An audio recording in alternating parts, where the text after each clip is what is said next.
Hola, ¿cómo están? Muy buenos días en este domingo. Sean bienvenidos a este espacio de filosofía alternativa, como cada domingo. Les agradezco mucho que me escriban, que me manden todos estos mensajes con el tema de diferentes sus opiniones alternativas, de algunas cosas de que quisieran que pusiéramos. No solo son, digamos, algunas proposiciones, sino también sean bienvenidas todas las críticas en cuestión de abrir diferentes temas como lo marcan algunos de sus mensajes. Les agradezco mucho de sintonizarnos, de vernos por este canal cada domingo. Hoy es domingo 27 de mayo, no sé si ya lo había dicho, pero bueno, 27 de mayo del 2022. Y mi nombre es Miguel Gallardo. Y bueno, pues antes que nada quiero agradecer otra vez por ejemplo, me escribe Julieta diciendo que sería bueno abarcar un poco de la filosofía de Asia, que sería una de las más antiguas, y tomar algunos de los principales filósofos de ese tiempo y cuál fue la influencia para, digamos, los filósofos en cuestión de los griegos o después cómo llegó a Europa, y plantear un poco desde ese esquema lo que habría, ¿no?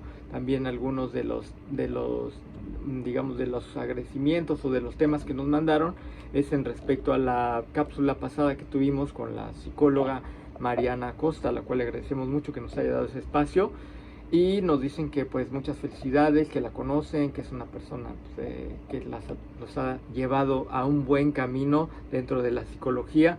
Yo no sé mucho en ese tema, pero pues bueno, pasó el mensaje, ¿no?, de estas personas que agradecen que se haya pasado este tema y que se haga un poco este debate en cuanto al conocimiento dentro de la filosofía y la psicología, como ella lo planteaba. Realmente se toma mucho de las bases de la filosofía para ellos poder tener algunos argumentos, o más allá de argumentos, sino modelos para tomar sus decisiones en cuanto a las necesidades de cualquiera de las personas que quieran tomar esta actividad o esta disciplina con la doctora Mariana Costa. Pues bueno, hoy es un domingo pues un poco tranquilo, un poco de lluvia, pero muy fresco, y me gustaría pues abordar un tema que dejé la otra vez abierto, en cuestión de que en nuestro estado de Quintana Roo estamos en una época de política, de elecciones, lo cual por la veda política no hablaremos como pues muy profundamente de esto, sino más bien mi obligación es abrir un poco el tema de la participación. O sea, de participar es muy importante para la conciencia, para el desarrollo. Es una obligación también y un derecho de nosotros que participen en la toma de decisiones, y no es solamente en la política, sino en cualquiera de las cosas que tengan algo que ver con nosotros, en nuestros proyectos de vida, en nuestro trabajo, en nuestra forma de convivir. Tenemos que participar y no dejar que otros tomen las decisiones por nosotros, valga la redundancia, y esto se vuelva pues como una forma de confort, de decir, bueno, pues yo dejo que pasen, o no pasa nada, o el cambio siempre es lo mismo, o tenemos muchas digamos, como justificaciones para no participar. Entonces pues es importante la participación. ¿Y por qué tomo este tema? Porque pues tiene que ver con la filosofía que hablaba al principio, ¿no? Una de las primeras doctrinas filosóficas es el sofismo. El sofismo pues se basa en decir muchas cosas que nunca se cumplirán y que son una ilusión vaga, que puede hacer convencer a ciertos individuos o a ciertas personas en ciertos contextos. Quizá no todos sean igual. Sin embargo, en medio de toda esa política, de todas esas palabras, pues el ciudadano tiene que exigir en una toma de decisiones bajo un plan que le gustaría, que quisiera hacer e involucrarse en esas formas. No estoy hablando en particular de nadie ni de un hombre, sino estoy hablando en general en la toma de decisiones, que es tan importante. Una pues es excluirse y decir que dejen que todos hagan lo que tengan que hacer, y otra participar y hacer, por lo menos que sea el punto de lanza del cambio a lo que realmente quiere cada uno de las personas o individuos que vivimos en este lugar, que compartimos, y que pues también es nuestra obligación cuidar nuestro lugar. Y al final todos hacemos política, esto es una parte de la política, hablar y poner contextos hacia una línea. Eso nos hace pues hacer un poco de política dentro de diferentes ramas de la comunicación. Entonces, bueno, pues más que todo, digamos que es mi exhorto, que sean participativos siempre, no solo una vez, sean participativos en la toma de decisiones, en cualquiera de las cosas, en sus lugares, cerca a su colonia, sus amigos, sus escuelas, como decía la psicóloga, precisamente tenemos que poner nuestro punto de diferencia, ¿no? Involucrarnos, no recuerdo la palabra que dijo, pero eso era, ¿no? No siempre ir y decidir que sí es así o que debe ser así las cuestiones. Debemos preguntarnos por qué es así, quién lo dice o de dónde se sustenta, cuáles son sus bases. Y si no logramos toda esa información, por lo menos conjuntarnos a participar y descubrir qué es lo que pasa dentro de nuestro escenario social, político y en otras índoles. Y bueno, pues eso era un poquito nada más como una pequeña cápsula dentro de todas esas cápsulas filosóficas. Me gustaría recomendarle que pues por esta semana puedan leer lo más que puedan. Les recomendé algunos de los libros que he escrito, que sigo recomendándoselos,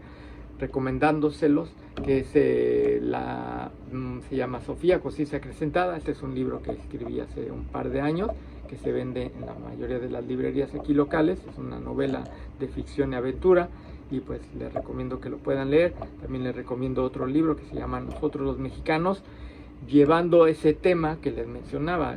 Este es como una tesis de qué nos ha llevado esos factores de la pasividad al mexicano en general. No hablo de un mexicano en una ciudad, en un estado, sino en muchos de nuestro país, que logramos tener esa pasividad sin tener como una participación en ninguna de las formas de pensar y de cambio en nuestra sociedad. Creo que pues lo menciono con bases en cuestión no solo de la psicología, de algunos que pudieron darme sus argumentos, sino también del mismo pensamiento del ser humano culturalmente, o factores que nos han impulsado desde la televisión a ser menos participativos, ser como más pasivos en lo que pasa.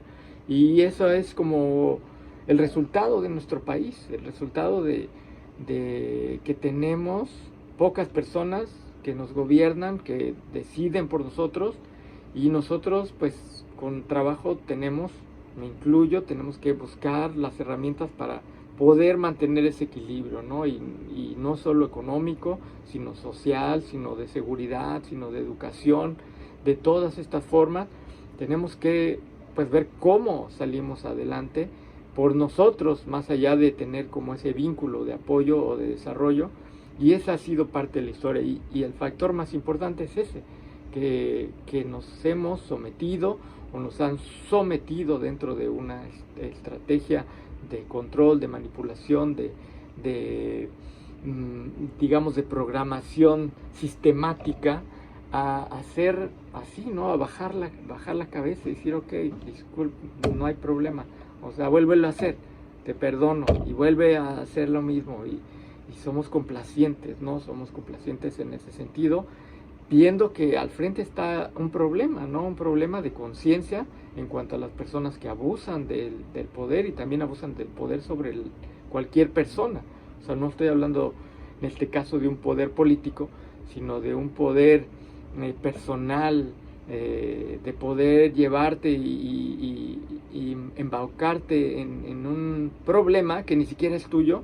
Y como buen mexicano decimos, ok, no hay problema, está aprendiendo, va a desarrollarse, lo va a aprender, su conciencia. ¿Cuánto cuesta esa conciencia? ¿Cuánto cuesta ese tiempo de concebir el entendimiento de que estamos actuando mal o estamos actuando en contra de los principios de nuestra sociedad, de nuestra comunidad, de nuestra familia, ¿no? Este es un tema que puede ser polémico porque no hay una forma que nos haga al momento de tener esa conciencia como un sentido común, decir, esto que estoy haciendo un daño a los demás. ¿Cuántas veces pensamos eso? ¿Cuántas veces pensamos en profundidad que con las palabras que decimos, con los hechos que hacemos, vemos qué le está pasando al otro en esa acción de la vida diaria, en una respuesta, en un problema, en un choque, ¿no? En un trabajo, ¿no? Que no quiero ir, cuántos voy a afectar, me voy a poner en algún lugar, cuánto le voy a afectar a eso, voy a tomar algo que no me pertenece en cuestión de que estoy abusando de otra persona. Igual hay ese convivio de apoyo, de ayuda, pero es el límite como que se puede ver claramente cuando alguien sobrepasa ese límite, ¿no? Y es muy fácil como pues pedir, decir, tener de cualquier otro, sin saber que el otro es lo que realmente está sufriendo, sometiendo, deteniendo por ser apto a cumplirle a esa otra persona, a ese otro amigo, a ese otro político, a esa otra sociedad, ¿no?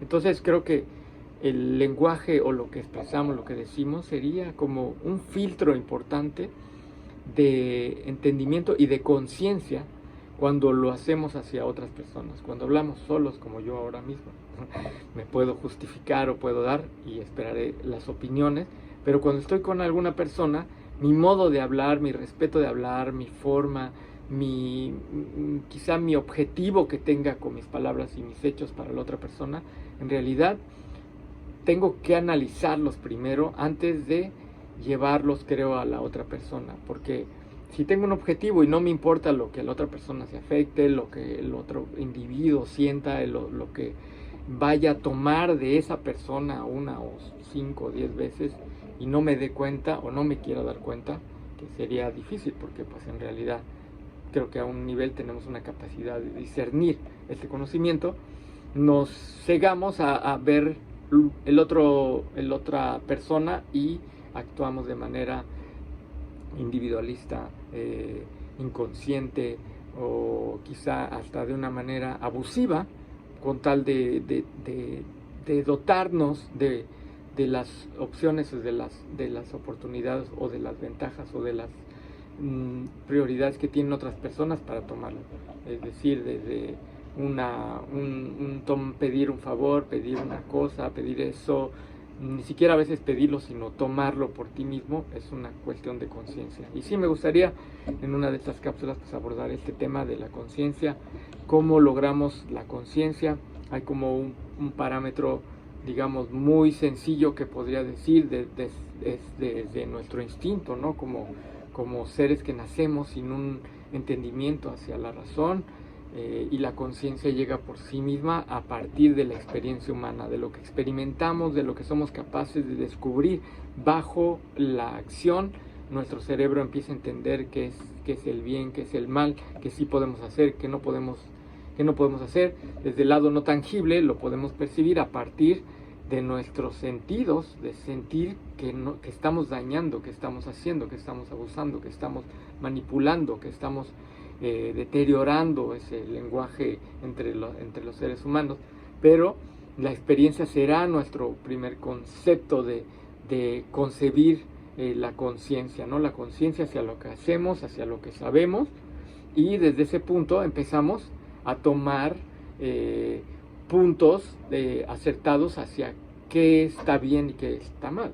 También esto es algo muy subjetivo, ¿no? Lo que esté bien para mí quizá no está bien para otra persona o viceversa, pero hablo de cosas lógicas, ¿no? De cómo puede una cuestión de si arranco un pedazo de ahí, de que le pertenece a alguien, quizá a mí no me va a afectar, pero a esa persona me debería preguntar si le afecta, si lo estoy haciendo de manera arbitraria, si lo estoy haciendo por divertirme, por algo.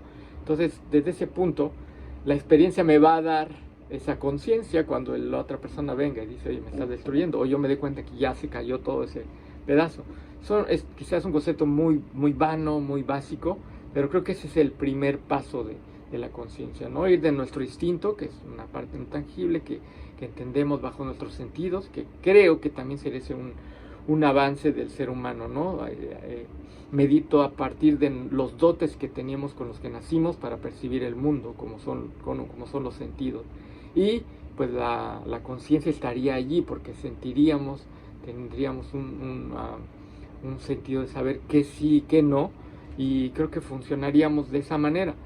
Llegamos del lado de la experiencia a la razón, y la razón nos pone pues varios conceptos que están en un proceso también de experiencia, en un proceso de desarrollo, pero a nuestra época tenemos muchísima información que ya no necesitaríamos estar experimentando para saber cosas básicas a partir de la conciencia. Y bueno, pues eso nos daría como pauta de saber qué estamos haciendo bien o qué no estamos haciendo bien y en qué estamos interactuando mal. Yo creo que pues la verdad, y hablo la verdad en general, esa verdad sería como un modelo excelente para entendernos a todos, aunque sea cruda la verdad, aunque la verdad tenga algunos tintes, pues la verdad siempre te dará esa libertad de estar claro en lo que hacemos y lo que decimos, y creo que sería una pauta hacia la conciencia. Con esa verdad de enfrentarnos, sea buena o mala, nos va a dar un entendimiento mucho mayor de lo que podría ser poner varios contextos que no tengan que ver en esa verdad.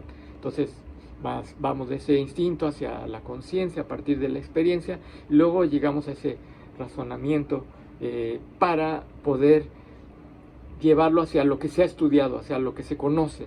Y entonces esa parte de la conciencia pues sería un poco más fácil, porque ya tenemos bases científicas, bases hasta filosóficas, o en otros temas, o en la medicina, ¿no? Pues saben muy bien qué han investigado y qué se debe usar y qué no se debe usar, que debe haber más cosas a futuro, pero ya es una base de la conciencia.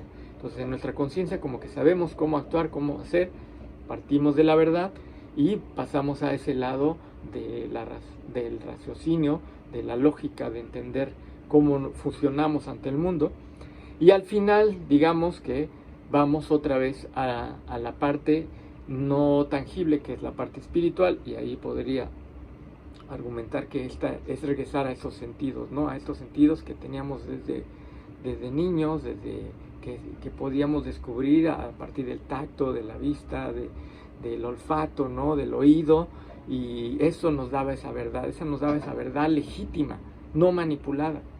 Entonces ahora ya logramos ese proceso y para ese lado espiritual necesitamos regresar a esos sentidos, pero de una manera consciente. ¿Y qué me refiero a una manera consciente?